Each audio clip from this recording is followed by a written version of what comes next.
Welcome to the Nerd Party.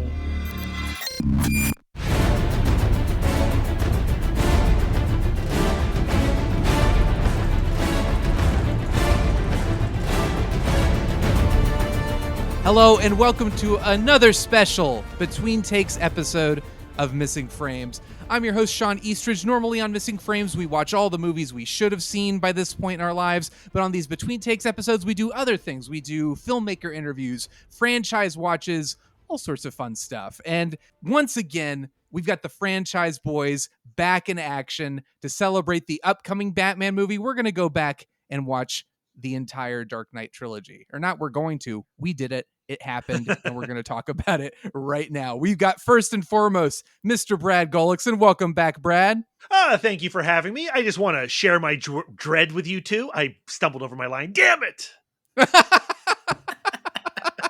I mean, we could do a take two, or we could just include all of us in the episode. No, I don't do second takes. I'm a one-take wonder. I was taught that way by Christopher Nolan and Clint Eastwood. Absolutely. And we have Aaron Prescott. Aaron, let's see if you can top Brad. Greetings? Oh, man. See, I have nothing. Damn it. I think so far Christopher Nolan would be very, very impressed with this episode and delighted that we are talking about his trilogy. This is actually kind of a long overdue sequel to the very, very first Franchyze Boyz episode, which was June 2019, if you can believe it. It's been 2.5 years, or a little more than 2.5 years since we recorded that episode. And it's weird. My life has just been totally plateaued since then. Like, I don't know what happened, but like I've had no development. You're saying that this podcast, being on this podcast, has somehow contributed to your life not achieving anything greater? Yeah, it's gotta be the podcast. It can't or be that this is anything the else. And you can't you can't top this. You can't top this. Yeah. You know, I'm blaming the podcast, Shawn. Why not? So we were inspired because we watched Ed Wood together, and I was like, we should go back and watch the first 4 Batman movies, or technically not the first 4, but the Burton Schumacher. Yeah, that is his name. Schumacher. Why am I correcting myself? Off to a great start. Off to a really great start. We were butchering everything. But we watched those 4 movies, and I've never been a huge fan of the Burton movies or the Schumacher movies, but Dark Knight trilogy is my jam. Well, I mean, at least most of the movies in this trilogy are my jam, which we will discuss. But let's get into it. Batman Begins. We'll kick things off. So I want to hear, Aaron, first time you saw Batman Begins, do you remember your reaction? Was it everything you wanted it to be? And yes, or I'm answering for you, was it better than Burton Batman? The answer is yes. Go ahead. Oh, well, we can discuss that later. But no, I remember I obviously I saw all 3 of these in the theater. And I just remember this being a completely different experience. And I think you have to also take this back to 2005 era where we were with comic book movies. And we weren't yet into the MCU. DC was nowhere near doing anything. I'm not sure if they're still doing anything, what they're doing these days. I'm not sure what they're doing. Suicide Squad, Peacemaker, those things are legit. I agree. I thought you said Suicide Squad. Like I might have said that too. Yeah.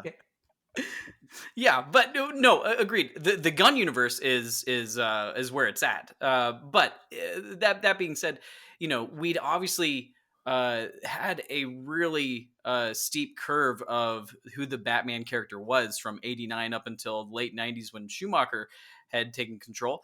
And Nolan was still kind of this fresh face in the world of cinema. He was kind of he was kind of independent up to that point, because it was just Memento, Insomnia. Was that before then? He had done The Prestige. The Prestige, right? was that before? No, Prestige was after Batman. Prestige so he did Batman. Insomnia. Yeah, isn't that crazy? Insomnia. Yeah, just Insomnia and Memento. And Following. And Following. Nobody counts Following. Yeah. But Insomnia was his first partnership with Warner Brothers, or was Memento Warner Brothers? I should have really done some Wikipedia. We should have done research. We're not going to. Listen, you're at home. Pull up the Wikipedia page and follow along, okay? Follow along. Or don't follow along, because we're clearly not using anything for reference.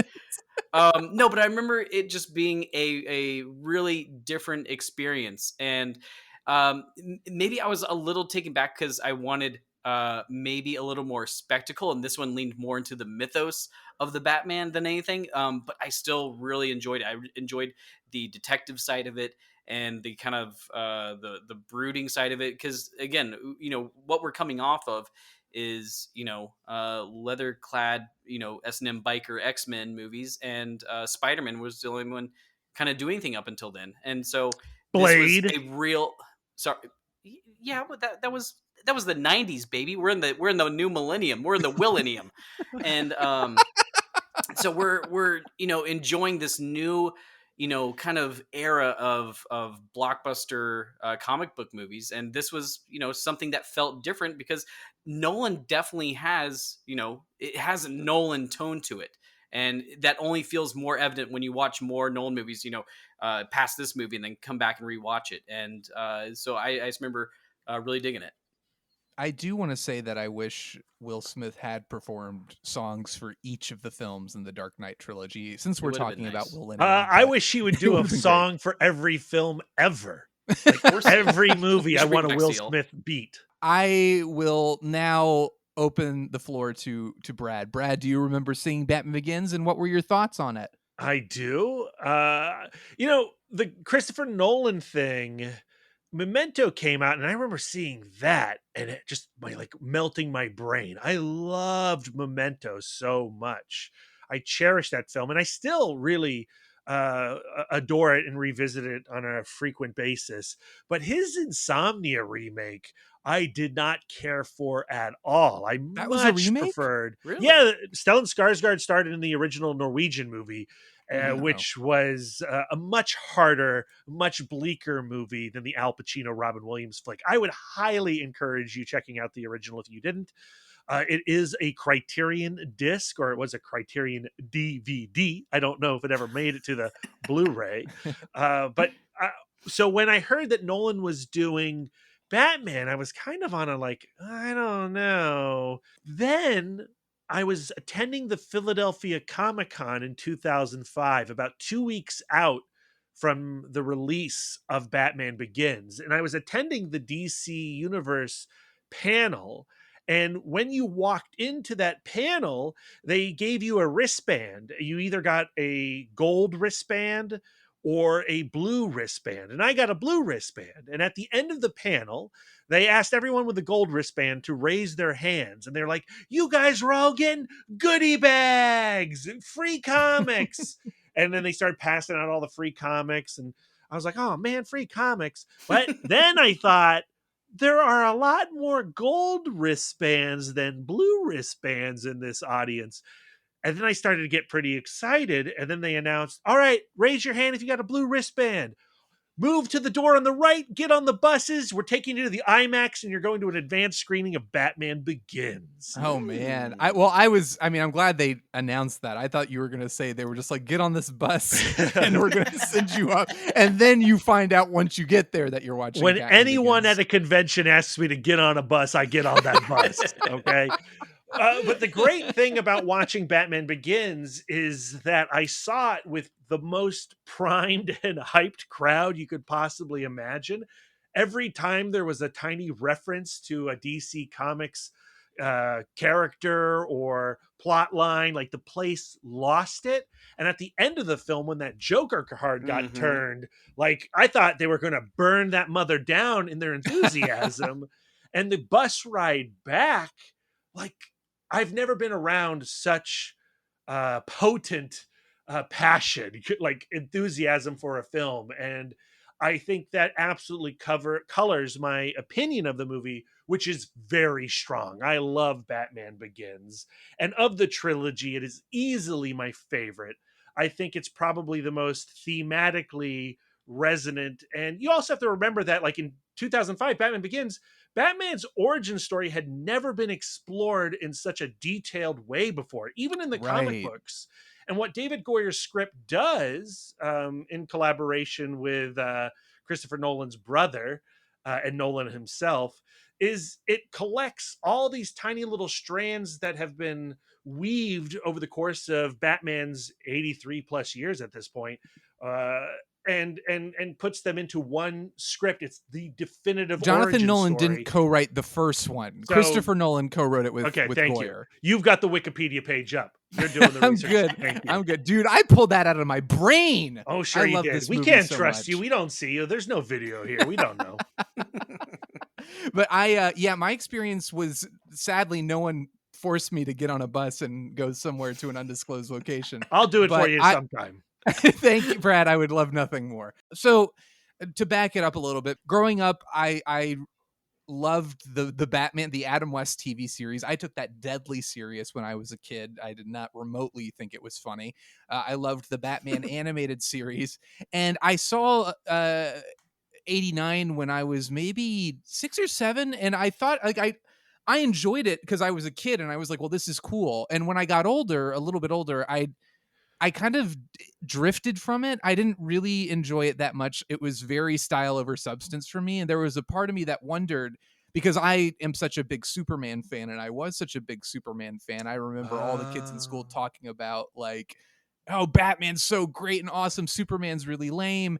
And I just would think to myself, well, maybe I'm just a lame person. Like, I just don't get Batman, because people they talked about how much they love the Tim Burton Batman movies, and I had never read a Batman comic really.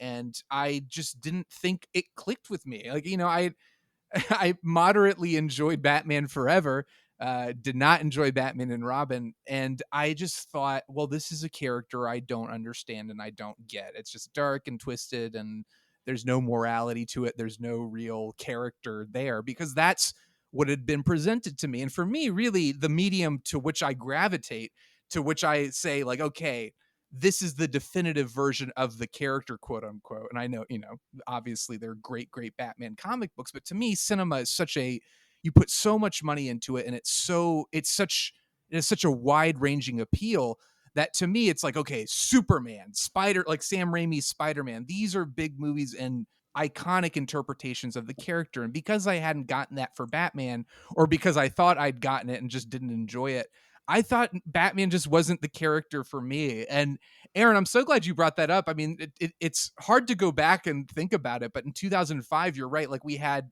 X-Men, and I know Blade. More importantly, we had Blade 2. Blade 2 was after. That was 2000. Or no, you're right. No. Oh my God. So we had Blade, right? and Blade 2 by this point. Yeah. So Blade 2 came out in the midst of, like, X-Men and Spider-Man movies. And while the X-Men movies were pretty grounded, Spider-Man is zany and fun and campy for sure. And Batman Begins was so, like, intense and grounded and serious in a way that I don't think anybody expected. It had a gravitas to it. I remember nobody cared about Batman Begins. Like, I had to convince, and anyone who's listening, if you went to the Regal Countryside 20 midnight screening for Batman Begins, you have me to thank, because I'm the one who convinced the manager to do a midnight screening. And the conversation essentially, when I asked him, I said, are we going to do a midnight screening for Batman Begins? And he said, why would we do that? Like, does anybody really care about that movie? And I said, well, I care. And he said, all right. And it was a packed house. So you're welcome, Regal. But I just remember having no expectations, I didn't know Christopher Nolan. I was vaguely familiar with Christian Bale. I knew they were serious people, like serious actors, serious filmmakers. And as far as I was concerned, I was like, well, hey, it can't get any worse than Batman and Robin. So I went in with almost no expectation. And what I saw completely blew me away.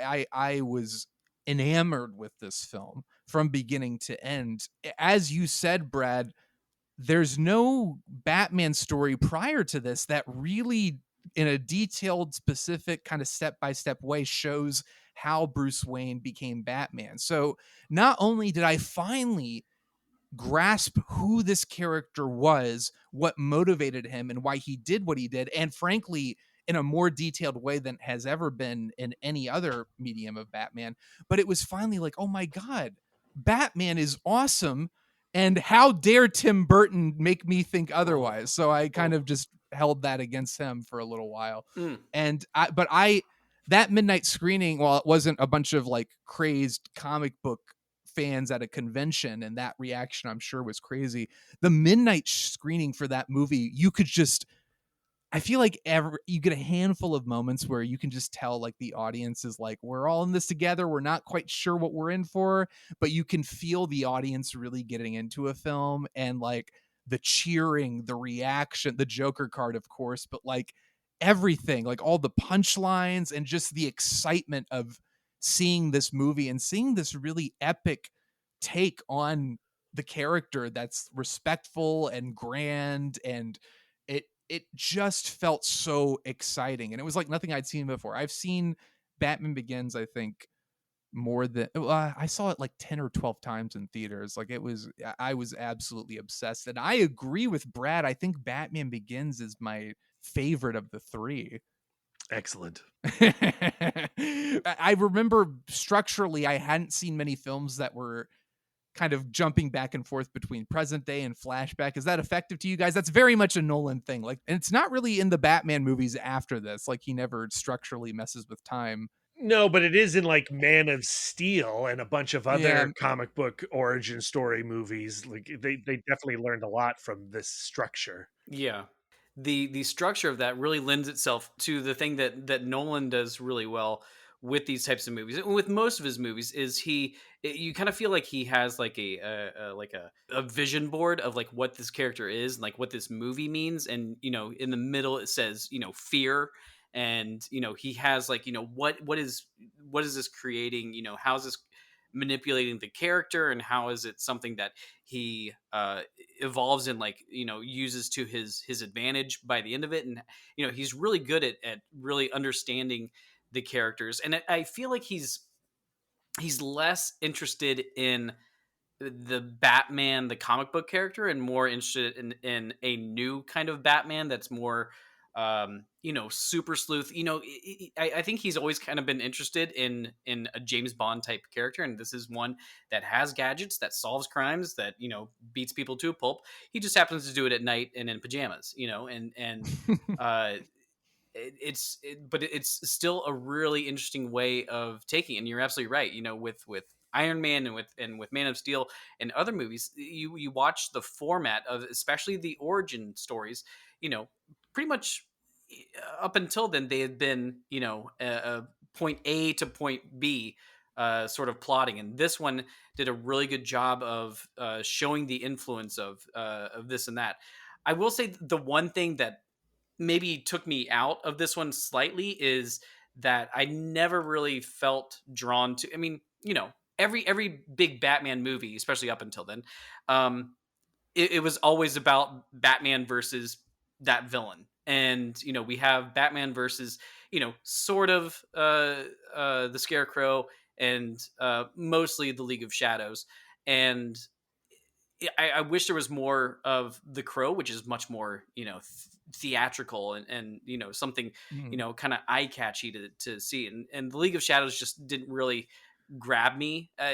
Well, he's very it's much interesting. not doing a comic book. Like he wants Agreed. to run away from what Tim Burton and Joel Schumacher ran toward. Sure, no, absolutely. And the League of Shadows, like that's the most comic book stuff in this movie. And to be fair, I mean, Batman Begins is I think it's the truest to the source material of this trilogy. Like it feels like it depends on the Batman source movie. material you're referencing. Yeah, I know Well, that's a fair point. Yeah.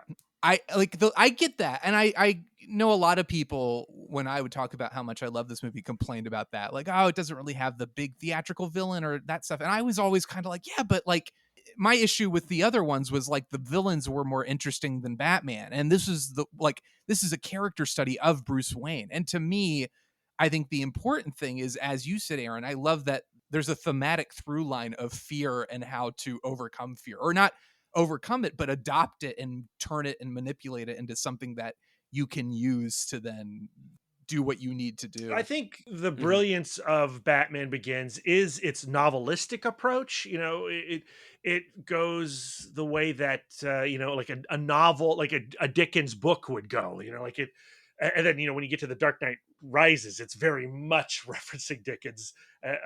But like the way that it's not an A to B to Z origin story, the way that Iron Man is, or a lot of comic book movies after this would be. Like I feel like they often learned the wrong things from Batman Begins, because what you get here is you have Bruce Wayne as an adult, and then you go back to Bruce Wayne as a kid, then you go to Bruce Wayne as a 20 something, and then a teenager, and then an adult, and then like there's a much more zigzaggy unraveling to how Bruce Wayne became Batman than you Well, get there's a with thought Iron process Man. to it, you know, like there's a like where Man of Steel, I think it's very clear that it was a stylistic choice versus a thematic choice or story driven choice. Like each flashback scene tells us something about Bruce Wayne that needs to be revealed. Like, you know, you get to like, why couldn't you avenge your parents' death? Then we flash back and we learn about why Yeah. does he hate guns? Like, why does, you know, what happened with Joe Chill and all that kind of stuff. Like it's all like it's organically it fits the story, and it's really compelling so that it doesn't turn into just like, all right, and then this and then this and then this, especially in that first act. The film is picking the scab of fear, right? So, when we finally do see Bruce Wayne as a boy, and this is an element that is not in the comics, this is an invention of Batman Begins. They take him to the opera, and he becomes scared of the bat costumes in the opera. And he's the one who asks his parents to leave because he's afraid. And in doing that, he takes them out into the city, out into the alley where they die. So because he was scared in the opera, he killed his parents.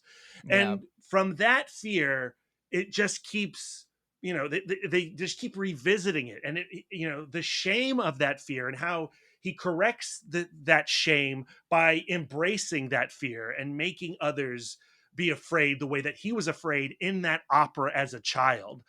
That is so good. And that is the It's greatest great. invention of Batman Well, Begins. I would say on top of that, I would add just the idea, because again, it's hinted at but not explicitly stated ever. Like, I mean, the origin for Batman is he's like, how will I strike fear into the hearts of criminals? And a bat flies through his house or breaks through his window, and he's like, that's it. I'll be a bat, and that's it. Like, it's like there's no justification. I remember watching this movie and the concept that Bruce is afraid of bats. And personally, I have a fear of bats. I don't know if there's an official name for it, but it's bats are like the one thing that really, really creep me out. So I was immediately like, hey, Bruce, I'm right there with you. I get it. But the idea of him being terrified of bats and then that being the thing that he's like, well, of course, if I'm afraid of bats, that's the thing that generated this fear in me that caused my parents' death.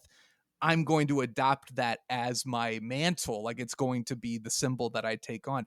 That is so brilliant. It's crazy that nobody else thought of that, because like I said, I can't think of a specific comic where it's like, oh, Batman, this is something he specifically feared and that's why he did it. Like the motivation for it is so good, and I love the way they meticulously build up, like you completely buy into the idea of like this very grounded world where a man would dress up as a bat. How would he do it? Well, he works with the division in his Wayne Enterprises that allows for him to like have this armor and to have this cape that like has a very real world justification. Like now he can fly. Like I just love the way we take that time building the character and building the suit and getting every element in place so that when you finally get the payoff of seeing Batman for the first time and it's great and it's genuinely scary. Like I remember when like the first time, like, or they're on the docks doing that exchange and that guy gets yanked into the darkness. I just remember like getting chills. Like I was like, oh my God, Batman's scary. Hold on, we're getting a call from Christopher Nolan. I think he has something he wants to add. No, that was my wife. You're Is married there to something Christopher she wants Nolan? to add? Yes. But I just loved the fact that like I loved that. I love that Batman's scary and that it felt like such a payoff when we finally got to see him. I mean, and also I think a stark contrast to the previous films is the grounding element that he makes it, like you were saying, like he's working with the divisions to make this like plausible character. It was kind of like the DIY millionaire or billionaire superhero type, and it was kind of like when like this actually feels like it could happen, you know, like yeah, of course he's got like a tank car and you know able to get like you know he's purchasing 10,000 helmets He just to climbs the mountains, he climb trains with yeah ninjas. yeah yeah Like, there yeah you go. and as you know which you know are some great comic book elements of creating this fanciful nature but also grounding it so we can kind of relate in a way, and that was something very kind of new to the comic book movie genre. I also think that the Ra's al Ghul character, the Ducard character, uh, they use him as a way of mirroring the path that Bruce Wayne was on. And here is a character whose anger and rage left unchecked into a dictatorial vengeance quest. It shows you like, well, Batman's not this bad, you know, because Yeah. the League of Shadows thing is this maniacal extension of the journey that Bruce Wayne is on, and Bruce Wayne being confronted with that helps us as an audience kind of go like, well, he knows what where he can't go with this quest, and it sort of Right. solidifies the idea of like, he's crazy to dress up like a bat, but he's not that crazy. Well, I was thinking about, we just did the Star Trek, the Kelvin trilogy was the last episode we did. And we were talking about how Star Trek '09 is amazing, but the third act just gets a little too like action heavy. It's too like, let's blow up the big bad ship. And I was just admiring Batman Begins the way that, again, it's a film. It is a character study. It's about Bruce Wayne and bringing Ra's al Ghul back at the end, and of course he's going to come back. He has to come back. Like it's not just like, all right, we've got to beat up the bad guy and save the city at the end. There is a personal story in there, a character motivated story that keeps things emotionally grounded, but it makes it so fulfilling as just a Bruce Wayne story for him to have to take on his mentor as the big bad. That, like, that's, and I think again, Aaron, that's maybe why it didn't bother me that it was more like theatrical. Like, the Joker in The Dark Knight is just iconic. But the Mhm. reason why I don't mind the more low key villains in this is because I'm so enamored with Bruce Wayne's story, and I love the way that the villains are there to serve his story for the first time in a Batman movie. Really, the villains are there to serve Batman instead of the other way around. And the supporting cast, the cast in general. This is something else I missed from the Burton movies, from the Schumacher movies, but the relationship between Bruce and Alfred, the relationship between Gordon and Batman, like these are things that are just not remotely evident or haven't been portrayed on screen in a way that is fulfilling. And I mean, you've got Gary Oldman, Michael Caine. It's incredible. And Nolan, when he was casting and kind of in pre-production for this film and figuring out what it was going to be, he always used Donner's Superman as a reference point. Like Donner had this, you had Gene Hackman, Marlon Brando, Ned Beatty, like these incredible actors just surrounding this central character. And so like you bring in, of course, you've got Liam Neeson and all these incredible Katie people. Holmes, so Katie good. Holmes. Well, how do you guys feel about Katie Holmes? I feel like she gets like a bad rep, but she's like she's totally fine in this movie. She's fine. Honestly. She's totally Yeah. fine. She is Fine. Yeah, totally like- fine. But how do you guys feel? Like, I mean, Morgan Freeman as Lucius Fox. How amazing! Like Lucius Fox, who's always been a character in the comics, but never given quite the role he has in this movie. How do you guys feel about the supporting characters in the film? Aaron, we'll go with you. It's elite level. I mean, you could not ask for a better cast. It's funny because when I look at this movie, there's lots of like we're talking about the themes, we're talking about even the villains that with the League of Shadows in this. I don't want to say like didn't impress me, just didn't have that same pizzazz that I was hoping for, and they will I guess spoilers return later on, or a faction of them will return in later movies. There's something about the wider scope of this whole thing that impresses me more. And you're right, the relationship between Batman and Jim Gordon, and I'm sure we'll talk about more, but for me, the relationship between Bruce and Alfred was something that really kind of came through on a way more emotional level than I was anticipating, and really enjoyed. Yeah, I mean they're all great. I like even Katie Holmes is fine, and I like the Rachel character a lot. Hmm. But the Michael Yeah. Caine, that was a casting choice. When I heard it, I was like, Michael Caine is Alfred. That's weird, but he wins you over so quick. And that line where he echoes his father's like "why do we fall" bit towards Mm. the end of the movie, when Bruce is, nearly defeated and the closest he's been to despair since he was a child, when he reiterates that "why do we fall" and effectively becomes officially Bruce's dad in that moment, it's so good. Yeah, it's Yeah. amazing. I think again, like there's an emotional core that for me elevates it beyond anything that had been in the film franchise up to this point, because it felt like this is going to be a big knock, and I'm sorry in advance, but it felt like a real movie. Like it felt like there's a kid. Mm. I'm sorry. The Like I snobbery in that. I know I like Hmm. look, Hmm. Tim Burton's movies are stylistically interesting, but like to me as somebody who's like I want a story that I can invest It's in. still light I and want a shadow, character. man. It's a movie. Yeah, this felt like to me like Every if frame of painting, it baby. oh my god, it felt like fulfilling on every level, and things like that, character beats like that, payoffs like that. Like I just remember sitting there thinking like in my snobbishness, turning to a friend of mine who was with me, who was a fan of the 89 movie. I remember the first thing I said to him, I was like, that's a real Batman movie. Like that's like I was like, this is Did he what the punch you movie in the like. face? Oh. No, he said, Shawn, you're always right. God, you should make a podcast. You should someday when podcasts exist, When you should podcasts become a you thing. should you should have one and just complain about Batman all the time.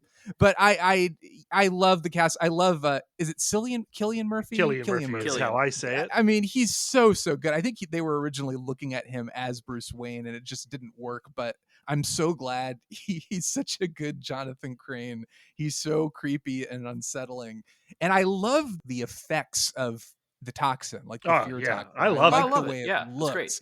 Yeah, I just love the like how Scarecrow looks. I love the weirdness, the hallucinatory initiation process for the League of Shadows, all that stuff, the glowing eyes. I really, really love that stuff, and I still do to this The day. bat monster that Scarecrow sees. Yeah. Yeah. That's the most comic booky moment in the entire thing, Mhm. and it is wonderful. You don't think Bruce Wayne training with ninjas in the mountains is more comic booky than I mean, it's Batman? like I would say it's more James Bondy than anything. That's my feeling. I guess one of the most important questions is, how do we feel about Bale's Bat voice? I think it works in the first movie quite well. I don't know if I necessarily feel like it works through the entire trilogy. Like I I'll agree with intellectually I that. like the idea a lot. He was Mhm. he was doing like this bestial transformation. It makes sense Yeah. to me. It's only in like Dark Knight Returns when he turns to Selena Kyle and she takes off and he's alone by himself, still talking, going full method in gravel voice, where I'm like, I don't know about that. It's like, do you want to get lunch? I'm like, no, you should Yeah. ask me. I mean, there's no bad guys around. I get it. Like you said, it's kind of like when he's Batman, he's adopted this persona where he's not quite human. I appreciate that, but when it gets really gravelly, it feels forced. And there's a voice that Bale does between Bruce Wayne and like full on Batman Yeah. that's way more effective. And he uses that more in Begins. And I feel like over the course of the three films, we get a little tired of it as an audience. Like if It's there a little were too no much. other Batman movies after Batman Begins, I don't think we would really be talking about the gravel voice at all. I think you're right.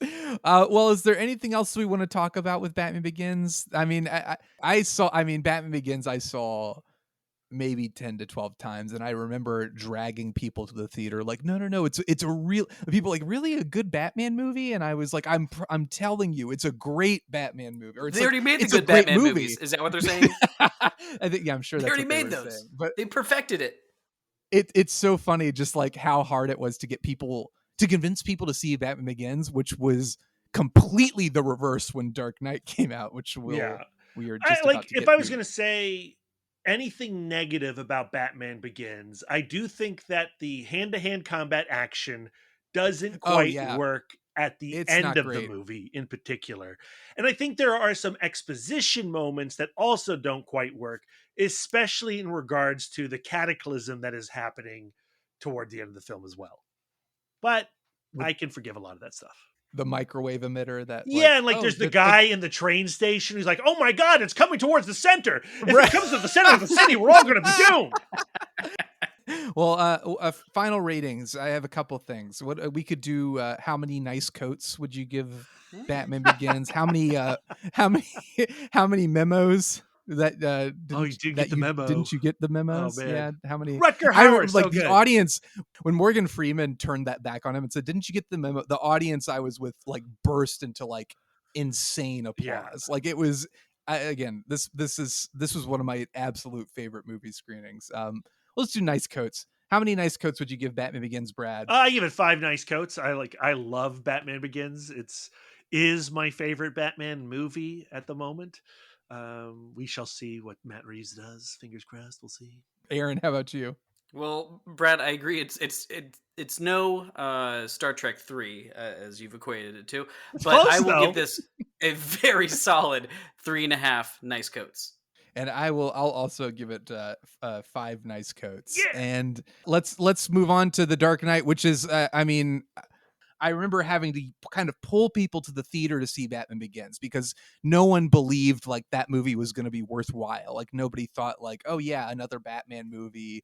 That's something I want to see. And I remember when The Dark Knight came out, just like the insane, I mean, of course I was excited for it because as somebody who adored Batman Begins, I was like, I need more. I'll take whatever Nolan has to give me. When they cast Heath Ledger, I remember everyone was like, Heath Ledger is the Joker.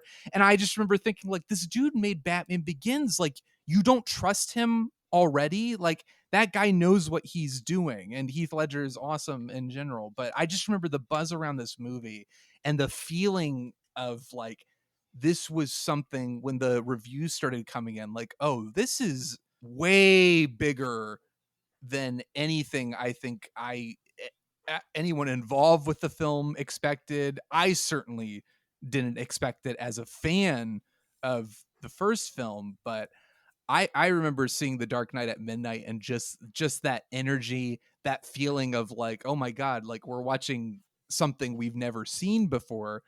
It was such a fascinating moment in time, just trying to put it into perspective with the reputation this film has is very, very difficult. But Brad, do you remember seeing The Dark Knight and what your reaction was? Yeah, I mean, this was one that I actually had some difficulty acquiring a ticket. I did not get the advance tickets the way that I normally do today.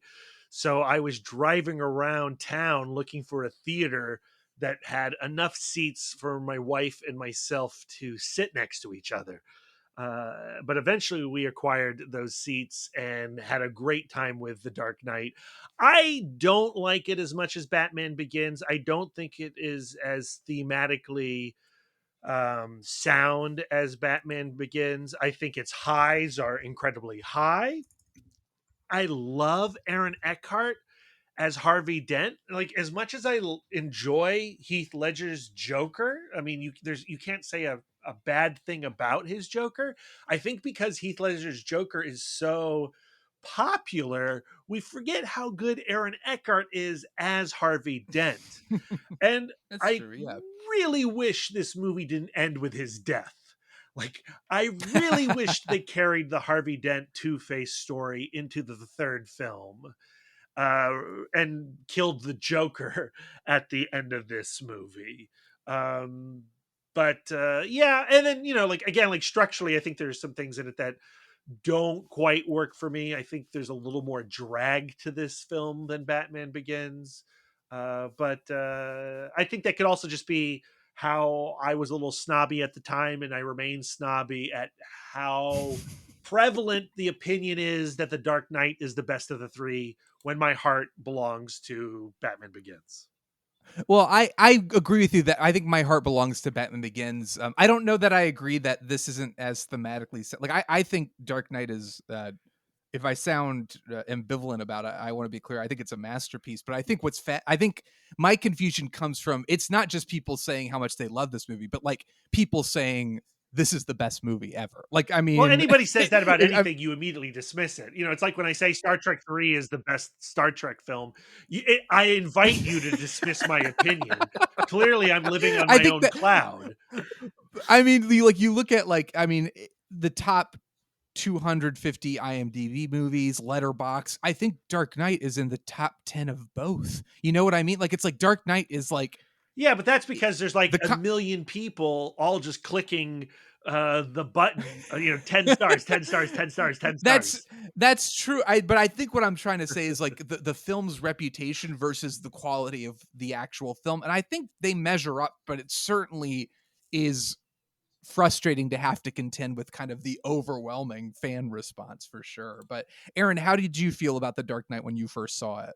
I thought it was fantastic. I think you both are whack for saying Batman Begins is greater than The Dark Knight. I think it's an egregious statement. I prefer Batman Begins personally. I think The Dark Knight is a better film. That doesn't make Hogwash. sense to me. That's stupid. Everything's Both of yours. subjective. Just own your love. Own and acknowledge that Batman Begins is better than The Dark Knight, Sean. I cannot agree with you. It just like Batman Begins is great, but Dark Knight is greater. It's a math equation. It's yes or no. It's ones and zeros. There's obviously. I mean, Heath Ledger's just amazing in this. Like there's no getting around that. So we have an amazing villain, and then we have agreed. Aaron Eckhart as Harvey Dent is fantastic. Would I have liked to have seen Billy D. Williams take on the Harvey Dent character into Two-Face Zone? Yes, absolutely. That would have only enhanced even more the Burton movies, but we didn't get that. So we get something else here. I love the. Again, we go from a theme of fear to a theme of chaos, and I think that's an absolutely fantastic way to dismantle a creature such as Batman, who is about Do this you think that theme duality. of chaos is as strong as that theme of fear in the first film? I Like do. it's I think they're both. I Go just ahead. don't think it's not attached to the lead. Like I don't think they Well, explore it I enough. I see the Joker as just as much of a lead Yeah, as that's the problem. Batman. I agree with Aaron on this one. I Thank think you. because the Correct. idea of like Batman Begins is wonderful and it's cut and dry. It's like Batman's the hero and it's great. And I love, and especially watching it this time, I love The Dark Knight is basically the deconstruction of that ideal. Batman comes in thinking like things are supposed to be better, right? And it's like, no, you came in and look at what you spawned. And Yeah, the Joker Michael Caine directly tells him, exists. "You're the one that created these weirdos. You elevated them to the next level. You wanted to punch them, well, they're going to punch back harder and weirder." And first off, when it opens on an absolutely amazing scene with that bank heist, it floored me. Also, I mean, it's one of the best openings of any film, Very and, good. and especially in IMAX. Oh, Like, yeah. I mean, it blew my mind. Yeah. I what a crazy way. I think what gives The Dark Knight its edge and its reputation is because it is so intent on subverting what you thought a superhero movie is supposed to Yeah, be. but its Like, ending watching doesn't it, do that. Its ending doesn't do that. The fairy No, sequence I doesn't completely do agree that. with you. Yeah. That is my biggest takeaway from The Dark Knight. And that's why I is don't think the theme is wish as strong. Like I feel like the theme of fear is carried to its logical conclusion in Batman Begins, where it's stumbled in The Dark Knight. Well, I see. I don't agree with you there because I mean, chaos does ensue because Harvey Dent dies. It's a chaotic ending, which I don't necessarily agree with the ending. I see this trilogy that has the same kind of ebb and flow of the original Star Wars. There, this opening of a new world, and then we have this Empire Strikes Back like giant magnum opus that really, really, truly opens up the world. I wish we could have ended on even more of a downer of like he has lost Rachel.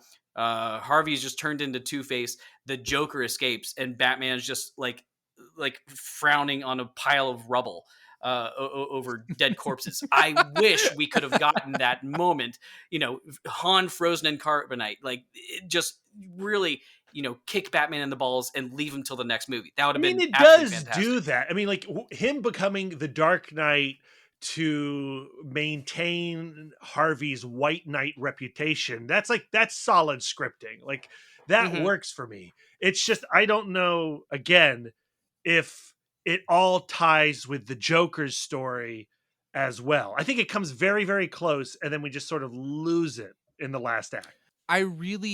What this movie is trying to do, and I think what the Joker is trying to do, and why the Joker is so amazing in this, is there's no explanation. Batman has spent his whole career up to this point believing like, oh, I understand the criminal mind, and here comes somebody who has no specific motivation other than to ruin all these people's lives. And I think that's what makes this so exciting, like thematically, is the idea of every single character essentially is defeated, and it's only by Batman's just like, I'm willing to take on, in order to save Harvey Dent's reputation, in order to save the city, I will be the fall guy, Well, his essentially. victory That's is the people choosing not to kill each other. Like he right. places a bet on the humanity of Gotham and wins. And Yeah. And I like it's a little messy. like it also doesn't feel true, especially in 2022. I don't know.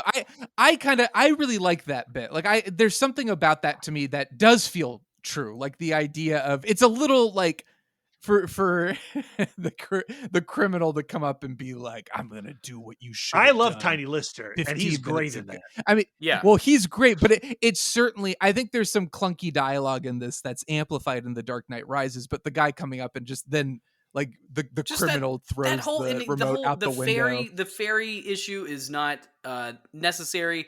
The fight scene that ends in the high rise is not necessary. Well, I think it's I necessary. You So do? well, not the way it's executed, but what I like about it is for Batman to become the Dark Knight, to become Gotham's villain, not its celebrity.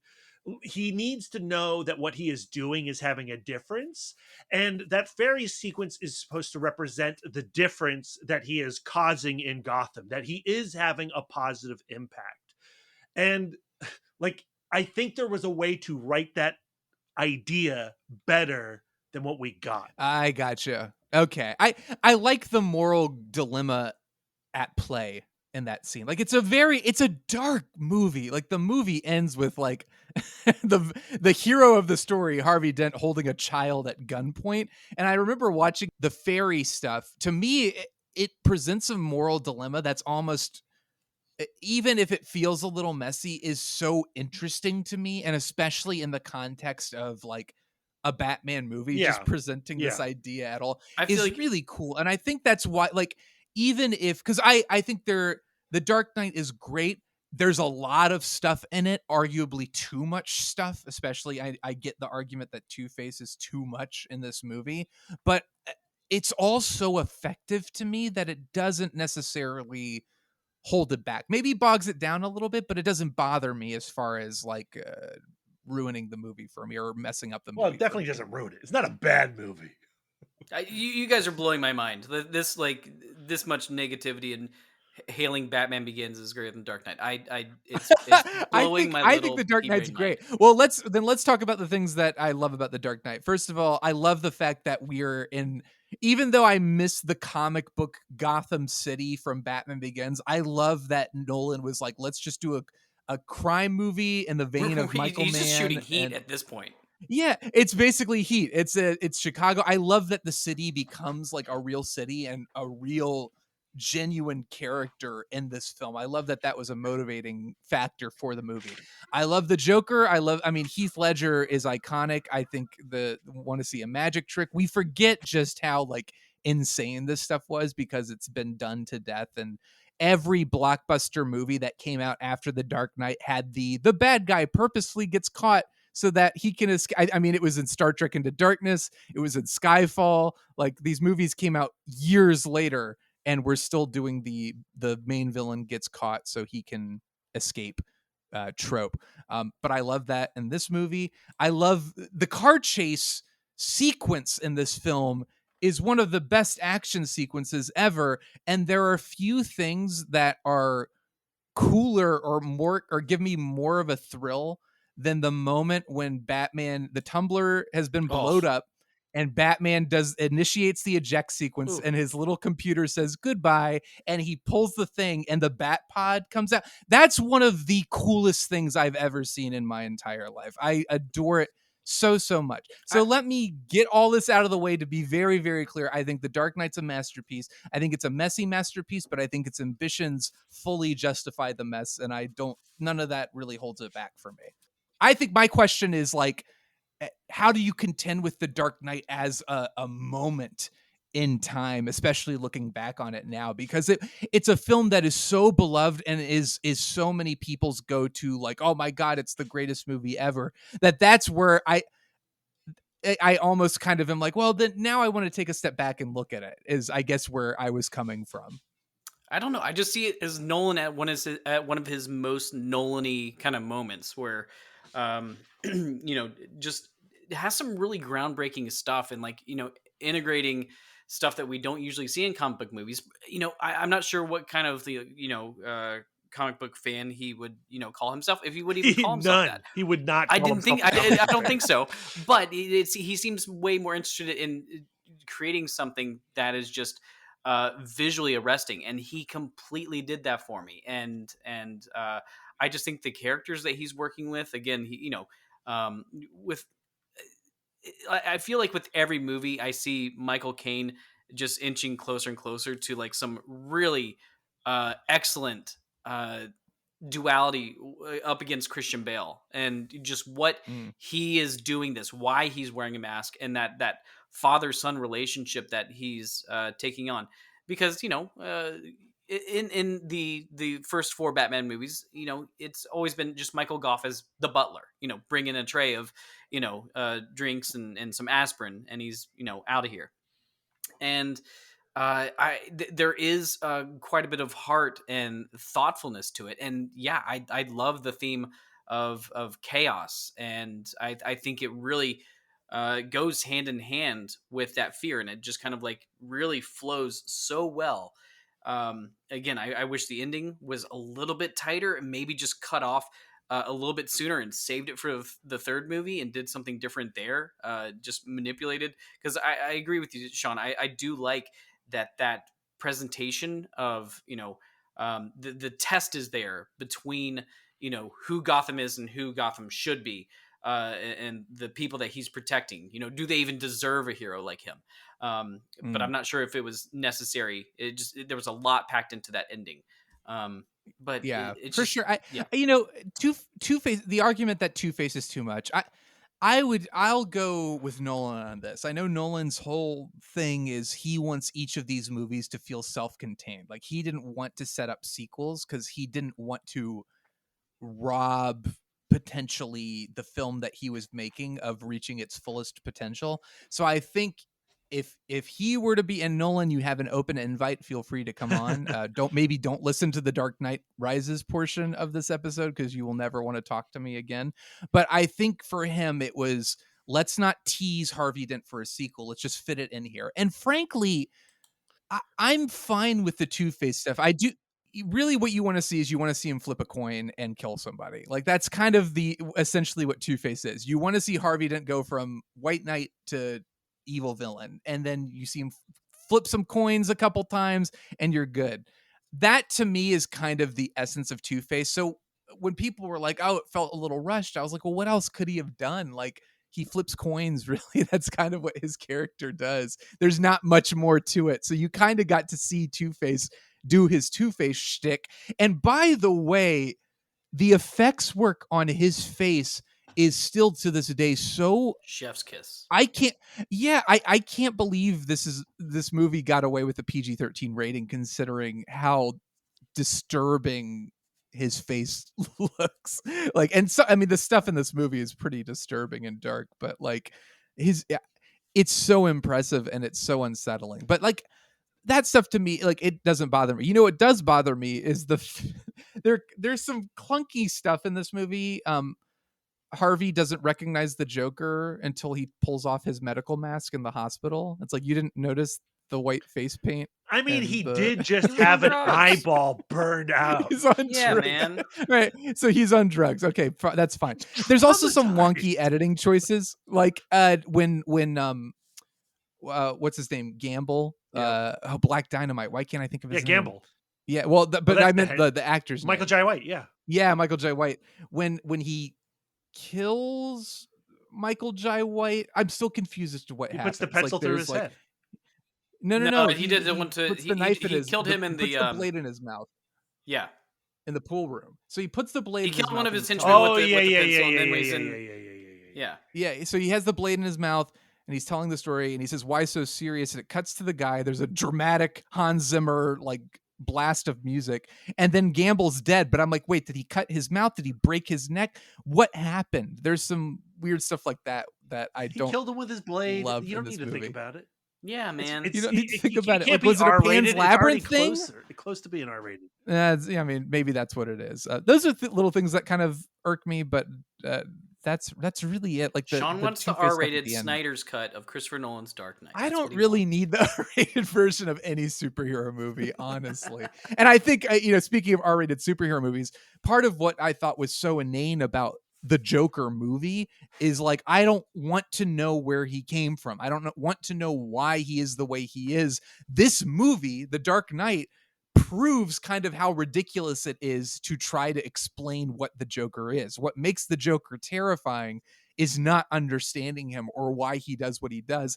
The shifting origin story of his scars is the whole point of that. So it just makes Joker seem all the more stupid. But not in this, I mean, not the character, but the movie Joker. I don't know. I really like the Todd just- Haynes Joker film. I mean, they're totally different films doing different things.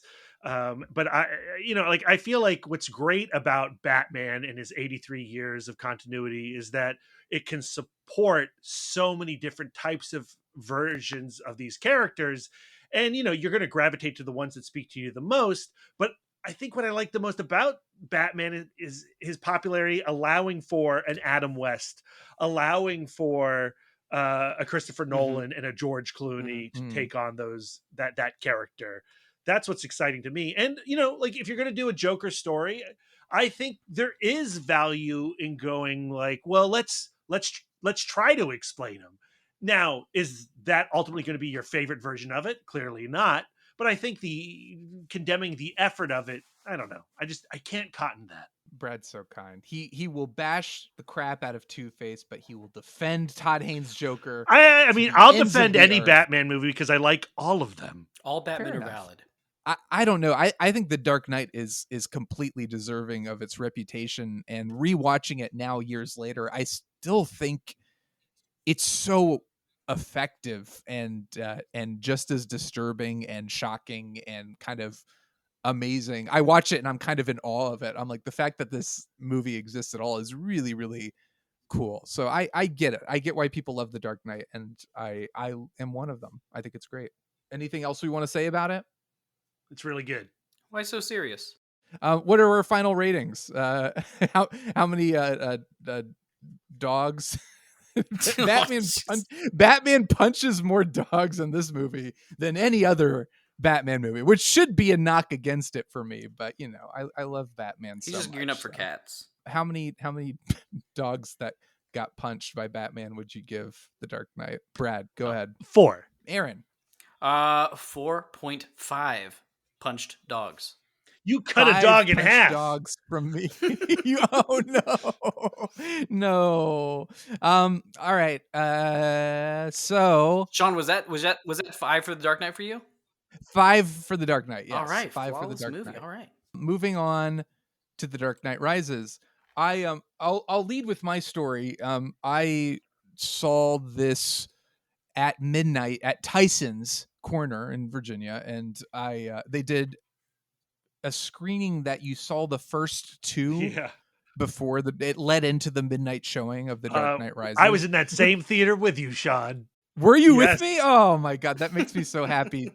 I wonder if you felt my crushing disappointment. I felt like it reverberated, and it continues to reverberate through the airwaves, through the internet, through life in general to this day. I mean, obviously, I love Batman Begins. I love The Dark Knight. I have such a love for them because not only are they great films, but they opened my eyes to the character of Batman. Like when I saw Batman Begins and loved it, I went back and I read Frank Miller's run. I read The Long Halloween. I read all of that. I just was like obsessed. I wanted to learn more, and I I so I was so grateful to Christopher Nolan for giving me that, for like really opening my eyes to the character. And that was only enriched with The Dark Knight. And The Dark Knight Rises, I remember seeing it and uh about 40 minutes into it just having this crushing feeling of like, oh no, I really, really hope something changes about this movie or my viewing of it, or that I can connect to something happening, because right now I don't think I like this. There are a few things more disappointing in my life than sitting and watching The Dark Knight Rises and knowing I didn't like it. Oh, like I could have just left it there, but knowing I didn't like it, like watching a movie that you go into completely expecting to love, because why not? It's Christopher Nolan. It's a Batman movie. Um, I just remember watching and just thinking like, I don't like this. This is awful. Why don't I like this? This is terrible. And I walked out of that movie theater just like I was so disappointed, and that disappointment still stands to this day. I'm not a big fan of this movie. I'm not even a small fan of this movie. Aaron, how do you feel about The Dark Knight Rises? I really enjoy this movie. The one thing I will say is that I didn't get to watch this on opening night. Um, so we were living out in San Francisco at this time, and so we saw that the Sony Metreon, which is like the really huge IMAX out there in San Francisco, and we watched it post the Aurora shooting, and Oh God, yeah. this and so it was a really strange feeling because being inside a theater, and it was jam packed. It was a huge one. It was because it was this IMAX one, and I always kind of felt my eyes like watching the screen, but also kind of darting at the entrance Yeah. way, and it was an odd experience. I'm not really sure I really fully took in the movie at that time because it was just everything was just kind of, there was an odd just very uh kind of crippling just kind of mood that was going on with me. Yeah. I'm not I sure if it was remember, with yeah. everybody, but it was I felt like I had that. um Going beyond that and just talking specifically about the movie, I once I've done like some rewatches on this one, I've really found to like this, and also I feel like I like it less as just its own movie. And I know, Sean, you talked about how Nolan likes to keep these kind of confined to themselves, where they just work on as a singular movie. I really feel like he's created a really interesting and really exciting trilogy that's very self-contained, like where I wouldn't want to see another one outside of this. I really feel like Yeah. this Batman story works for this specific story. And like I was saying earlier, I feel like the Michael Caine thing really shines through on this one, and him telling him the story about where he's hoping to see him in the future, where he's like he destroys his relation, or where Bruce destroys his relationship with his father figure, because he won't give up. He won't give up on the city. He won't give up on doing anything it takes, which means taking his own life in And order he's to betrayed make by this happen. Alfred in the note from Rachel. Like he is Yeah, absolutely. crushed by that Yeah. revelation. Yeah, exactly. And so this there's a lot more heart than I saw uh, going into it the first time, and it really struck a nerve with me. There's a lot that goes on in this movie, and it's also kind of it feels the most comic bookish of all of them. We do have the more comic booky character of of the Joker in the second one, and the origin story in the first one. But this one, I mean, they're going really wild and like turning Gotham into this prison world, this post-apocalyptic, being held at with a nuclear bomb. It's so wild. the people. A bomb that has a 5-month timer on it. Are you a physicist that understands how these work? No, I don't think so. All right, that's a comic book movie. All right? I definitely am not, but that is Exactly. dumb. That is dumb. I really found myself enjoying this every time that I've kind of come back to it. Brad, how about you? Yeah, I really like The Dark Knight Rises. Oh my god. I think it's a lot of fun. I think it doesn't work on every level. I think it probably has the most problems of the three films. And by probably, I mean it definitely does. It definitely It does. definitely does. But even those problems, I don't mind it so much because I do think that the emotional core of Bruce Wayne is really strong. I think the relationships around him are strong. I think the progression from the Dark Knight to the Dark Knight Rises and where he is. We talked in our Kelvin Star Trek episode and our Next Generation Star Trek episode how frustrating it could feel that the crew never felt like they moved on the way that the crew of the original series did over the course of those movies. And you definitely feel that stuff has happened between the runtimes of Batman Begins, The Dark Knight, and The Dark Knight Rises. And I love where this movie opens, where Bruce Wayne is like this crippled hermit who is skirting around the fringes of his own estate as the wealthy of Gotham host parties on his doorstep. I love all of that stuff. And I really, really, really adore Tom Hardy's Bane. Like from the jump, like I love that opening action sequence on the plane. I think it is phenomenal. I love the crazy Bane voice. I love the gesticulations. I love the return of the bastardized version of the League of Shadows. And I like the Talia al Ghul stuff mostly. I think there is some dialogue that does not work for me. I think there is some logic that doesn't quite work for me. I think the bomb thing, whatever. I can just say whatever, Shawn. I understand why that might be a hang up, but like ultimately I like it as this very big superhero idea of Gotham isolated on this island. They have been separated from the world and taken over by Bane and the League of Shadows, and they've turned on each other like rats. And I just think that is so wonderful. And wait, how have they turned on each other like rats? Who's Gotham, turned on anybody? Gotham, the poor on the rich, and like they're trying to turn the social structure upside down. I feel like they could drill into that a little bit more, but they get distracted by Bruce Wayne's broken back storyline. And like the final victory over Bane in the fist fight, where I'm just going to end up punching Bane harder and I knock a nozzle off of his face. Like that is really disappointing. All right. Like that's frustrating. But whatever.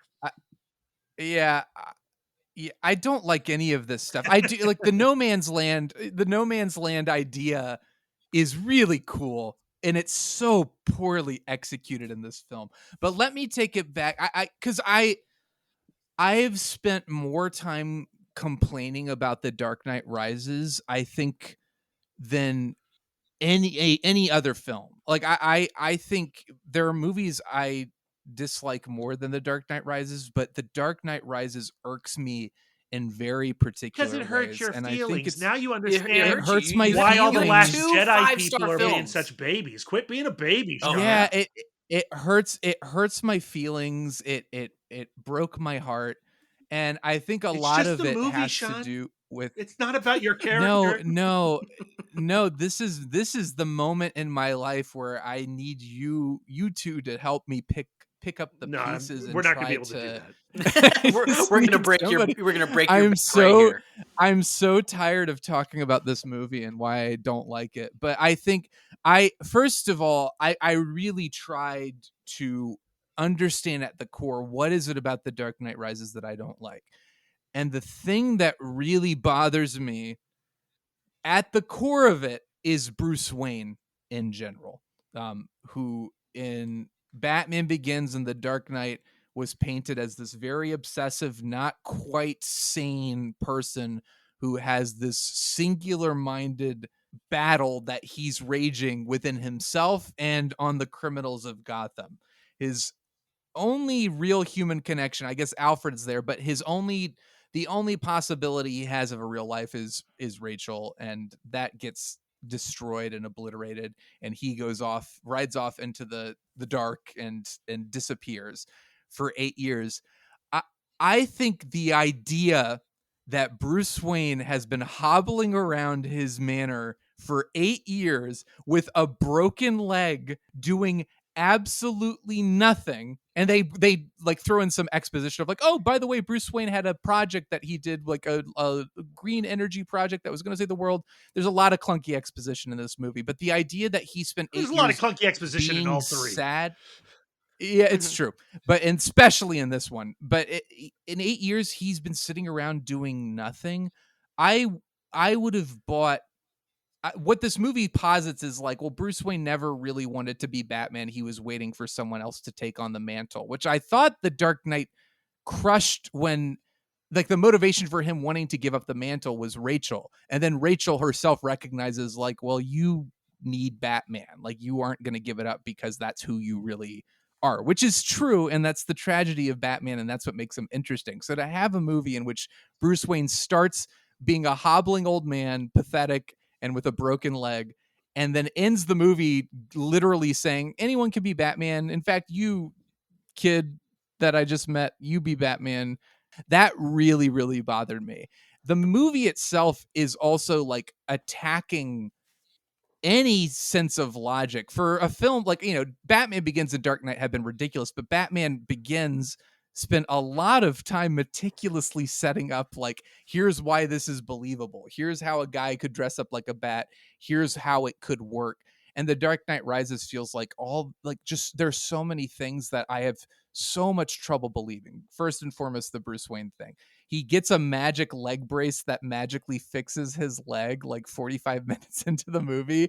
And I'm just like, what the hell is this? Is one of the No, dumbest I don't things I've think ever that's seen. that off from a lot That of the is other stuff that you get so in the movie. Like, Yeah. not that. That's the thing. That's a the thing. That's magic not. leg It's not magic. It's called in science, Shawn. It's a, science. a magic leg brace He's got a that gives glider him Magic flight. cape that stiffens up when he puts electricity through it. How is Like, yeah? it's no different from that. He's Batman. Yeah, a cape that like stiffens when you have electricity is very different from a guy hobbling around for 8 years on a broken leg and then getting a magic leg brace that lets him kick brick walls and like crush them. That's We're so practically stupid. there in the science already with prosthetic Mhm. limbs. Like, it's not Mhm. that far off. It's a superhero version of that idea. That's the thing. That's the thing that's going to bother you. You guys, the leg brace isn't the problem. It's the idea that he waited 8 years to put on the leg He brace didn't in need the it. first He didn't need it. place. He's in Wayne Manor. He I waited 8 think your years. opinion That, of Bruce guys, Wayne in the Christopher Nolan movies is way stronger than my opinion of Bruce Wayne. Like, if you go back to Batman Begins and you see the shellacking that Rachel gives him when he gets that gun, like, he is constantly having to reevaluate his decisions over the course of Batman Begins and The Dark Knight. And when Rachel is removed from him and he doesn't have her really to be his guide, his moral compass at all, he does descend into this widower's despair. Like, as somebody who has been married for 16 years, if my wife were to suddenly explode because of my ineptitude, I think I'd take 8 years to cry myself in my mansion. Maybe you would. I don't think Bruce Wayne Yes, would. Like absolutely. Why wouldn't he? here's what. And I also think you saying doing nothing is not accurate. We don't actually know what he was doing. Now, was he dressing up as a flying rodent and punching wallet thieves in the night? Maybe, maybe not, probably not, is what we get from the impression of this movie. But I think to say that he was doing absolutely nothing is not Well, true. no, What the movie says that he wasn't he wasn't like, doing not that he spandex wasn't stuff. doing I know he anything. wasn't doing spandex Well, stuff. no, well, that's it. I think like they present the idea like, oh, Bruce Wayne like tried to fund this big project that turns into the nuclear bomb that has a 5-month timer on it. And that's they posit like that's the idea. I would have liked to have seen that as the No, beginning like to of the me, movie, like a Bruce Wayne who's like, because there's an interesting idea no, the that movie ends. The movie starts off with him being a failure. Like everything Yeah. he went through in those movies did not achieve the thing that he wanted to achieve, which feels emotionally true to the climax of The Dark Knight. That's my I point of guess, view. but I don't get that from him. He's just like, again, Aaron, you said like he's been through so much tragedy, but all we've seen of him is that tragedy caused him to be like a driven, angry person, but somebody who was driven and went and trained for years, climbed mountains, found blue flowers, trained with And ninjas, found it to be and then devoted fruitless. all his time and energy into that. Yeah, So, well, but no, I don't think it's that. Like he basically succeeded. Like he had to take on the blame of what Harvey Dent went through, but I don't think it was something where it was like he failed. Well, the impression is that we don't have a joke. Like when the Joker's put in jail, the impression we get is that nobody filled the void of the Joker. And so that's not until Bane comes back. So the idea Well, is right. That's an idea that I agree with. I don't agree with Wayne being like a depressed, good for nothing like guy hobbling around his mansion. I would have liked to see the version of like that's the Dark Knight Returns, where it's essentially this guy has but tried this is desperately. like it's this that's what happened in the Dark Knight Returns. That's where Batman No, the Dark Knight is Returns. at the beginning of that The movie. Dark Knight Returns. He hangs up the mantle and he can't resist. Like he has to pull it back. Like he's like he can't stop being And that's what Batman. Like happens he's in this so movie. obsessive. That's not what happens in this movie. He spends the movie being like sad and mopey. Then he becomes Batman again, and then he immediately he gives it up and he's like, I'm going to go live a happy life with. he doesn't Catwoman, give it the up. woman who He doesn't betrayed me." get that's how He so? gives it up at the end. What would you describe him at the end of the movie? He legitimately like saves the city and he can't anymore. He's given everything he possibly can, and he's realized that I mean it's very much I think better interpreted by Spider-Man that anyone can wear the mask, and he understands that the thing that he's been fighting for the whole time has been hope for his city and being a symbol. He has always talked And about he's that been symbol. trying to get the The White big Knight. rousing. Yeah, And the John big is the rousing White Knight. moment is when Gordon lights up the flare and you see that giant bat signal. It doesn't do anything but strike fear onto everybody. Even Bane says it's impossible. And so being that symbol, it doesn't matter who's underneath that, whether it's a hobbling old man that has can't take it anymore. He's created something that's bigger than him. And I think. Well, then why is the movie about Bruce Wayne at all? If like he doesn't he's matter, like Batman. it's that's the well, that's right. He is Batman, so it does matter who's behind the mask. So that's the problem. Is the movie presents an idea of like anyone. That's this Batman. I mean, when I was talking That's about the only Batman. when I was talking about that in this universe, from Batman Begins to Dark Knight Rises, I think that he's created a much more enthralling story. When I was talking about in Batman Begins with the League of Shadows didn't wow me. The League of Shadows, having them return and doing something different and still going after Gotham in a completely different manner, and it's kind of displayed in a different way.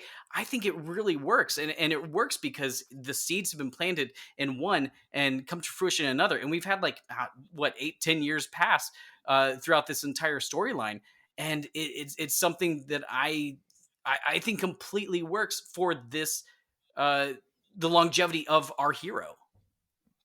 I'm not into it. I think Bruce Wayne is Bruce Wayne's boring. He's a hobbling old man. He starts the movie not wanting to be Batman, and at the end of it, he's literally like, he's like, anybody can take this mantle from me, and it's like, okay, so I the idea that anyone can be Batman is an idea that's presented in this movie and this movie No, alone. it's presented Batman in spends, The Dark Knight. It's presented yeah, in the Dark Knight, literally, there are people who show up in hockey pads, and he says, "You guys can't come out here. I'm the guy, only guy who can do this." Harvey Dent. This is what he wanted.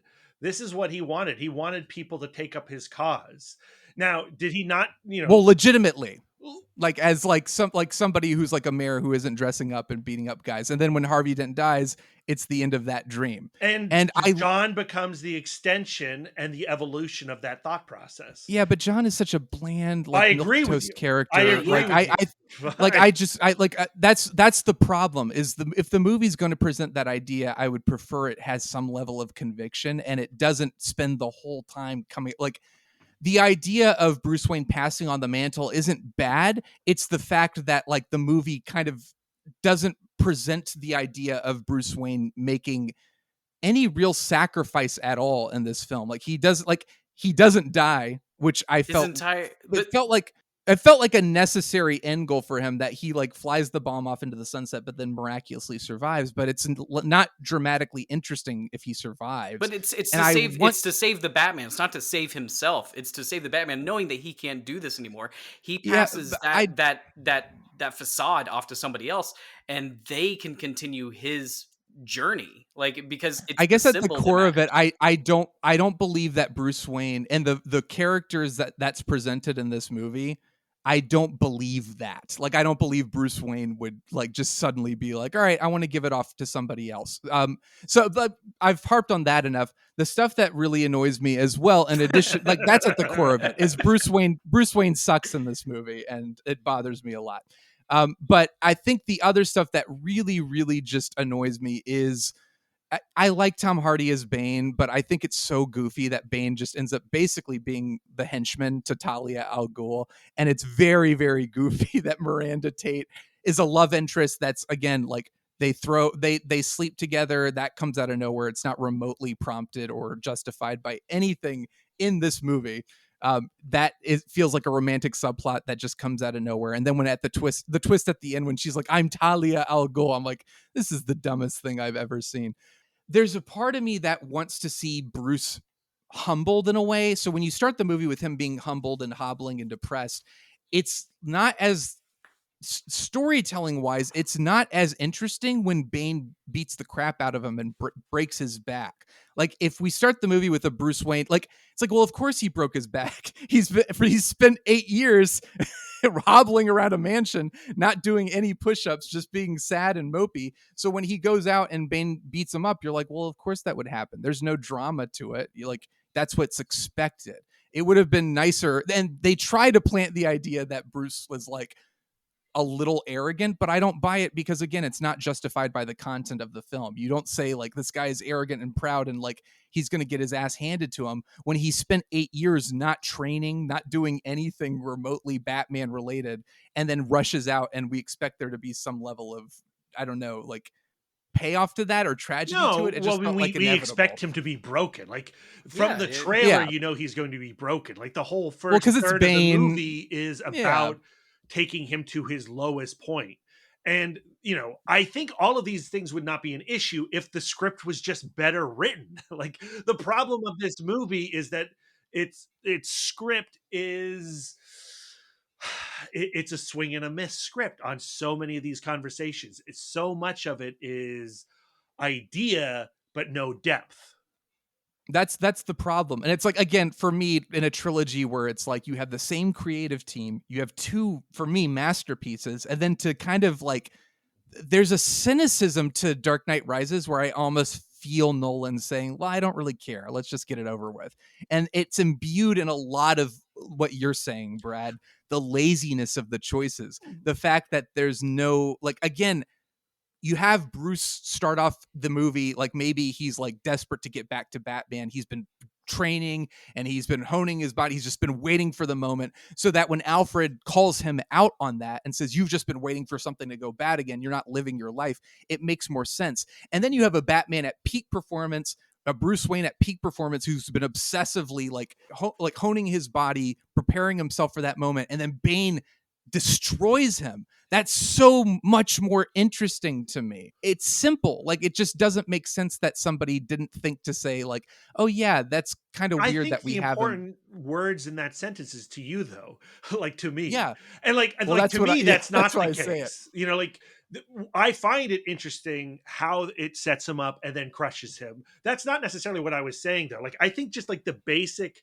like the attention to the way people speak to each other in this film is off. And I think that's because the attention is elsewhere for Nolan. I don't think he is as engaged with it thematically or narratively the way he was in the past two. I think he is much more interested in, I have more money than God now, and I can do insane things. And so you look Yeah. at the action of this movie, you look at that opening sequence, you look at the amount of production design and extras in this film, and it's this insane cinematic feat. Like we have not seen sets like this since the silent era. It's bonkers. And I think that's where he loses himself. And I kind of also go with him on that too, because it is awe-inspiring as a film watcher. I agree. Nolan has always, and even up until Tenet, he has always been a visual director. It has been his focus. He's always made these amazingly slick-looking movies, and every nearly every bit of dialogue that's in a Nolan movie is exposition. Whether you can hear it or not, that's a different tale. But it's always an exposition piece of trying to get information just to get from scene to scene, and never really feeling like you're fully invested in what they're saying. But I like what is being said. I like the trajectory of having this flawed character that maybe didn't think things through, or is hobbling around because he's a broken man. He is a broken individual that feels aimless at times, and feels like there's nothing really for him. I don't think he truly understands what the people in his life, the very few of them left, have meant to him. And having Rachel gone, and Alfred the only one remaining, and I don't know. I like the big set pieces and the big kind of pompous arrogance that Nolan has to create these scenes of stadiums blowing up, and a whole bunch of underground cops that have been doing nothing for 5 months, and then come out and guys, running guys, at guys listen. with 3,000 cops. 3,000 cops go underground into the sewers and get trapped for 5 months. That is so stupid. That is so stupid. You say this about a movie of a man dressed up as a bat. Like, it's like, how stupid is it? But that's what but that's the point, is that Batman Begins went out of its way to justify that character. It went out of its way. There's an island in the middle of the city called the Narrows, where they put all the poor people. Like, that's perfectly fine and normal. I mean, that's something that exists in large cities in general. I'm saying that this movie makes so many stupid decisions that it goes so far. And in a film that is so self-serious, and films that have been up to this point, like Dark Knight and Batman Begins, even despite their flaws and the things that don't make sense and are like goofy, like the movies go out of their way to kind of have explanations and justifications for what happens. So when these things go on and it's like Batman, he has a protruding vertebrae and the guy punches him in the back and he does a bunch of push-ups and then he can defeat Bane. Or something where a bunch of guys, like, and again, the passage of time is so skewed in this movie. 1 second it's like, all right, the bomb's going to go off in 5 months. And then like literally 2 scenes later, they're like, all right, tomorrow's the day it's going to go off. I'm like, what the hell is happening? Like, these movies went out of their way to say, take us seriously. And this movie just completely throws that all away. And I'm somebody who loves goofy. I can take some camp. I love Roger Moore Bond. Like, I'm okay with it. But for a movie that has insisted on its own self-seriousness and like masterful status as true cinema, to go in this direction and to do things that just make absolutely no sense. It felt like I was just getting knocked down by wave after wave of stupidity. I'm like, guys, wait, I haven't recovered from the last one. Wait, how does Joseph Gordon-Levitt know that Bruce Wayne's Batman? Because they're both orphans, and he walked up to the house and said, I'm going to get a warrant for the death of Harvey Dent. And Alfred was like, well, I better let this guy inside, somebody I've never met. Like, it's just I completely get why he thought he was Batman. I was really shocked that more people weren't getting that he was because Batman of the orphan look. Like, he's like, I saw that orphan look in your eyes. Like, like, if somebody had said, wait a second, Batman and Bruce Wayne, when Batman appeared in town, it wasn't that long after Bruce Wayne returned after years away. And then you add the justification of like, I know what it's like not to have parents. I know that. Like, you could have had a slightly more logical explanation, but the movie, I think, Brad, you touched on it. Nolan's not that interested in it. Frankly, it feels like he just wants to get this off his plate. And that's what disappoints me about it, is that the same care that went into crafting the story and the characters of the first two films is not in this movie. And then this movie goes out of its way to make these incredibly dumb decisions that I'm just like, narratively, this doesn't make sense. But also, it's like insulting. I to have to sit here and watch it. I think maybe my problem is that I never took the first one that serious. I found it as more of a plausible style and a different tone, but I didn't take it as like necessarily overtly serious, as if like, it wasn't still, a Batman character and, somebody trying to put crazy poison into the water system. I still found it as like, this is still a pretty wild tale. And, there's a flying monster bat, flying over the poor people right now. Yeah. And so it really, I honestly just felt like it all kind of flowed. There are definitely highs and lows all over the movies, but it felt to, kind of be in the same vein as everything else. A little more, bombastic, but still, I still found it enjoyable. Did you guys like the Robin reveal at the end of the movie? You should use your real name, Robin. I thought that was cute. Yeah, it's cute. No, it's not good. It's not good. It was cute. Good. That's what I'm saying. It is a dumb moment in a dumb movie. None of his lines flow like human beings are speaking them. It definitely sounds like somebody made like a Batman AI script reader and spit it out and it was like, oh, these are the things that a Batman movie is supposed to say. I completely agree with you. Let me try to tip the scales back, because I very clearly don't like this movie. But as far as things I do like, I like that Nolan told the story, if that makes sense. Like, I like that he completed the trilogy. I know he was very like, I don't know if I want to commit to sequels and but I like that there's a definitive cinematic statement from one of our great living filmmakers on a pop culture character like this. I think that's awesome. He just shits the bed. Yeah, he does. I mean, I've gone on and on about that. So let me try to be nice. Don't encourage me, Brad. Let me try to be nice to this movie now. Practical stuff, like you said, the scale of it is insane. The devotion to practical effects is really, really exciting. Even though I don't particularly like the action in this film, I like the Bane Batman fight to a certain extent. Like, I think there is this desperation to Batman just realizing like he's in over his head. That's really exciting to watch and that we haven't seen before. Although I think the prison stuff is utterly dumb.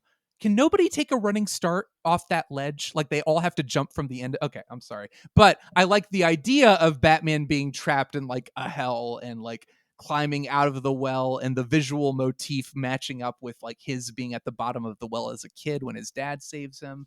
I like the moment where the bats fly out and gives him the little extra push he needs to take that jump. Tom Hardy as Bane. Tom Hardy's great. I appreciate the devotion to the commitment, I guess I should say, to the voice and that. I just wish Bane had been a more exciting character and that he hadn't just been a henchman for Talia al Ghul's big reveal at the end. That really bugs me so much. That Batman comes back, punches him his mask in the exact right spot this time, and then it's just like Bane's not the bad guy, it's Talia al Ghul, and Bane, for me, it robs Bane of all his power at the end. See, I can't do it. I'm drifting back into complaints. I'm so sorry. I like that Cillian Murphy's in this, even though I hate the stuff that he is doing in this movie. Sad. He's so good in it. Guys, what else? You guys talk about the things you like, because I can't. There are things I don't like this movie. Yeah, I mean, like, to me, like, I like almost all of the ideas. I just find the execution in this film very frustrating. But I do feel like it is a decent conclusion based on what we got with Batman Begins and The Dark Knight. Like, this does feel like a whole piece for me, and I do. I like that the League of revisiting Shadows. it. They bring the League of Shadows back. I like that. Yeah. Yeah. So, and like I said, I really enjoy Tom Hardy as Bane. I think every moment he's on screen, the movie gets better. Oh, Anne Hathaway. How do we feel about Anne Hathaway? I think she's great in it. Yeah. Okay. I don't like her either. Yeah. Are you one of those people that hates Anne Hathaway and everything? Because I feel like that was a thing a couple years ago, and I was like, wait, really? No, I get what because I do remember that. But in particular, I think the way she plays Selena Kyle, it's like, oh yeah, that's like the emo girl I had a crush on when I was 15 years old. Like everything she does is just like very like, ugh, I can't deal with this, over it. And the idea that the two of them run off together. The woman betrays him. She literally brings him to his death. No, she Lando Calrissian'd him. All right. She brings him, like, she's like, when she watches that fight play out, as if she's acting Bane. remote. He wanted to find Bane. She brought him to her. He just happened to close a gate. What did she do? She Lando Calrissian'd him. She basically was like, sorry, and he goes, you've made a terrible mistake, Selena. And like, and so the implication is that she betrayed him, and then she watches the fight play out and it's like, oh my god, that's terrible. It's like, well, what did you think was going to happen? And then Bruce Wayne comes back, finds her, and says, nah, I think you got a heart of gold. And I'm like, the woman who betrayed you to your death has a heart of gold, and then you're going to run off with her at the end. Oh, I hate this movie so much. I'm so sorry. It could just be having a dinner. It could be, but I like The Dark Knight Rises stretches credibility as far as plot, story, and character motivations past the breaking point. For me, I'm like, yes, toxin that you blast into the air using a microwave emitter, sure, that's a James Bond thing. I'm here for it. Batman has to save the day. But a movie in which like that takes itself so seriously, that has a man getting punched in the back to fix his broken spine, and then 3,000 cops being trapped in the sewers for 5 months while a giant bomb counts down. Like, it's too much. And then Talia al Ghul, that reveal, somebody needs to psychoanalyze me, but I think what it is just my overall disappointment and feeling of like, somebody who created the first two movies should not have created this movie. I don't like, to me, I watch this and I'm like, this is not the same. It's like a Spider-Man 3 situation, except Spider-Man 3, I felt like its heart was in the right place, where this just feels kind of like Nolan's like, I got to get on to Dunkirk. I got to go make Interstellar. I got to get this Batman nonsense off my plate. I think that's what he did. I think, Aaron, when you say like, oh, it's a guy who dresses up like a bat, like how seriously can you take it?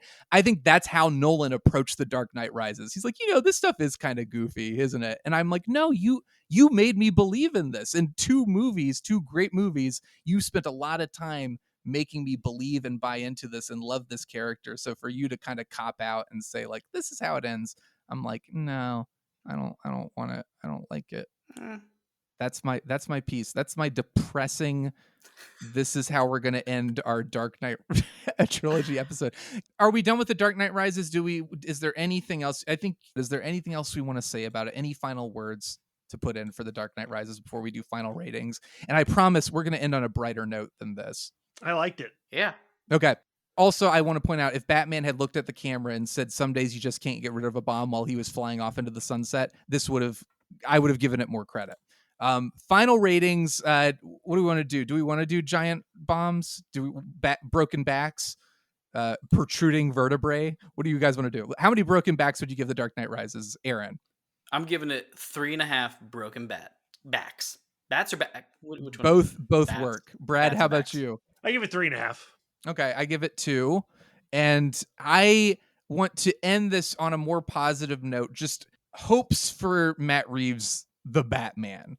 Because I love Matt Reeves. We were discussing it before we started recording. I think Matt Reeves is so fantastic, and his attachment to the project is what made me really, really excited about it. And then they started like Robert Pattinson, Paul Dano, Jeffrey Wright, all these amazing people. But I think there was a cynicism for me of like, after you have somebody like Nolan create this very definitive cinematic statements for this character, it feels pretty iconic, and it's hard to top that. How do we feel about Matt Reeves coming in and doing that? Is there excitement there? Do we think there are angles that haven't been looked at for this character that we might see in the Batman? Or how are we feeling? Brad, how do you feel? I always think there are angles and tones that you can explore with this character because he's been explored so many different ways already.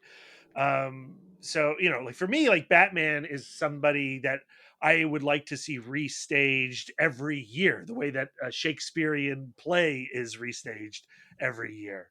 Like I'll never get tired with of people doing their own spins on Batman. I love Matt Reeves. I think his films are extremely well done. I liked a lot about what he was saying influence wise going into the Batman. He talking about Darwin Cook's ego as an influence, and Robert Pattinson's been going around discussing Batman Shaman and Batman the Damned and all these really obscure Batman titles. Like, I love all of that. When I watch the trailer, it feels a little more of the same to me. Like, I don't Yeah, love the trailer. I like there was one trailer I watched where a buddy of mine said, "Yeah, it looks good, but there's literally nothing we haven't seen in every other Batman movie." And I was like, that's a fair point. Like I agree with you. And I think Brad, you've said this and I've used this quoting you, Yeah. but Batman is such a rich character that, like, yeah, you can do the Adam West version. You can do the Christopher Nolan version. There's so many different interpretations. And I think Matt Reeves is one of the smartest, the best filmmakers out there, and that's what makes me excited. But there is a part of me that, like you said, hearing these references but then seeing this, it's a lot of year one stuff, there's a Yeah. lot of Long Halloween stuff. These are the things that we're so used to seeing referenced in regards to Batman. Rightfully so, because they're so iconic and they're great. But also, after the Dark Knight trilogy, there is a part of me that's like, okay, I I'm very curious to see what we're going to do that's going to differentiate it. But Aaron, how do you feel about Matt Reeves? Are you looking forward to the Batman? Do you think is there a chance it can hold a candle to the Dark Knight trilogy? Oh, definitely looking forward to it. I do really enjoy Matt Reeves, and he's only grown on me more and more with each movie. I think I'm way more interested in just seeing Robert Pattinson take on the character. I really Yes. like just the styling of everything. I know it does kind of harken to more of the Nolan Batman styling, but there's something that seems a bit more noirish about it, a bit more like they're going to focus on trying to solve something as a detective as opposed to Yeah. just punching. I think there is going to be some punching, but and this one kind of feels like they're going to. I mean, again, they have a great murderers row of supporting cast that's surrounding him, just like Nolan did. Like you said, Jeffrey Wright and Andy Serkis, taking on those bits of the the more positive side of the Batman. So I'm looking forward to that. Um, so yeah, no, I think I'm just ready to see another interpretation. I'm not sure, you know, it's always hard to see like what other stylings of the Batman that we can get. Obviously, everything is kind of influenced by something else that's been in our heads, and so we're kind of Yeah. it's like how far in the camp do we go, and how far into seriousness do we go? And this seems kind of like a happy medium somewhere of where our I guess comic book movies are right now. Yeah. I think that's the thing about Batman. despite all the interpretations you can do, what we gravitate towards and what seems to be the most compelling is this darker, more serious, grounded version of the character. And I think in general, if we all were polled and like you had to pick what's your favorite interpretation, we'd all gravitate towards that, just because there's so much more depth and so much room to explore with that interpretation of the character. So while it's, I don't want to say frustrating, I guess it's not even concerning. Like, I'm genuinely excited. I think this is going to be a great film, and I think it does have some room to be a great film. It just is coming in the wake of a unique and unparalleled cinematic expression. Like, Nolan made a definitive cinematic statement that is like held in such high regard But that you but Sean, it's actually coming in the wake of Batfleck, right? And we're gonna oh my get more god, don't remind Batflick, me. and we're gonna get Michael Keaton Batman in the Flash film, and so like we're in this really saturated period of Batman that we have really not been free of the character since 2005. It's true. That's very, very true. And I appreciate that Matt Reeves. We'll see if this sticks, because I still think there's a world in which, like, even though I didn't like the Joker movie, I am still like, Joaquin Phoenix and Robert Pattinson. That I kind of am here No, for. God, no. I think that, but I also appreciate Reeves like taking a stand and saying, I don't want this to be connected. I don't want this to be beholden to that.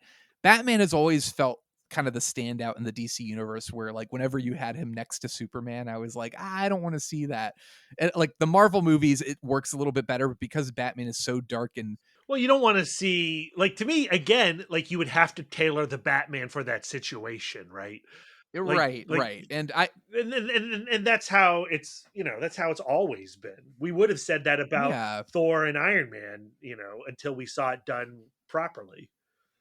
that's true. So there's that, and I think for me, cinema, I get very picky about it, because I want there to be. I don't want to see countless reboots. And in the past, I mean, this century, we've had 3 different Spider-Men, we've had 3 different Batmen. Like, there's a part of me that kind of, it gets exhausting, and it all turns into, okay, well, who's making it, who's in it? And I think that's where this one is kind of, it's got my attention. I love the talent involved. I think there are story opportunities, and I'm very curious to see if they can. I think this does have the potential to be a great film in its own right, in the same way that Nolan's Batman was. I feel like But every movie should be a Batman movie. Let's stop making not Batman movies. I agree. I agree.